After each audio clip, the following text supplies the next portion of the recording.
Delimitation கூட்டங்கள் நடந்த போதெல்லாம் இது மாதிரி தான் இந்த பிரச்சனை திசை திருப்பினாங்களா? கருப்பு சட்டை போட்டுக்கொண்டு இந்த காகிதங்களை எரித்தவர் யார்? அப்போது எதை திசை இதெல்லாம் பண்ணாங்க?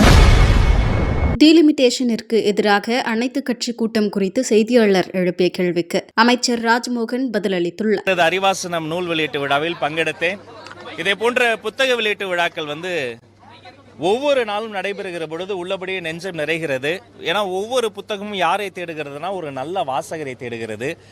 நல்ல அறிவார்ந்த சிறப்பாக வாய்ந்த இதை போன்ற புதிய புதிய நூல்கள் தமிழுக்கு வர வேண்டும். அதை தமிழர்கள் வாங்கி வாசிக்க வேண்டும்.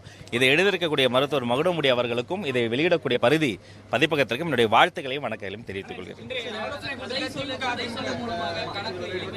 இன்றைய ஆலோசனை கூட்டத்தில் அதான் இந்த டீலிமிட்டேஷனை பொறுத்த வரைக்கும் அன்றைக்கு ஒரு பேச்சு இன்றைக்கு ஒரு பேச்சுங்கிறது நமக்கு கிடையாது.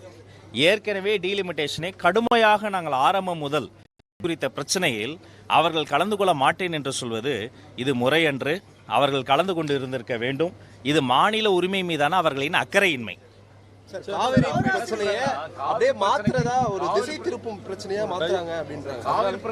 காவிரியையே யாரும் திசை திருப்ப முடியாது. அது காட்டாற்று வெள்ளம். காவிரி பிரச்சனையை திசை திருப்பதற்காக டீலிமிட்டேஷன் பேசுறோம்.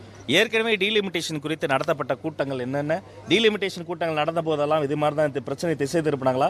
கருப்பு சட்டை போட்டுக்கொண்டு இந்த காகிதங்களை எரித்தவர் யார்? அப்போது எதை திசை இதெல்லாம் பண்ணாங்க? யாரும் எதையுமே திசை திருப்பலைங்க. நாட்டு மக்களினுடைய உரிமைகளுக்காக டீலிமிட்டேஷனுக்காக ஒரு கூட்டம் ஏற்பாடு செய்கிறோம்.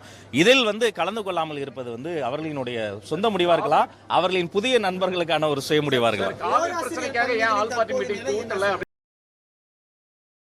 செய்திகளை உள்ளது உள்ளபடி தெரிந்து கொள்ள ரெஃப்ளெக்ட் நியூஸை சப்ஸ்கிரைப் பண்ணுங்க.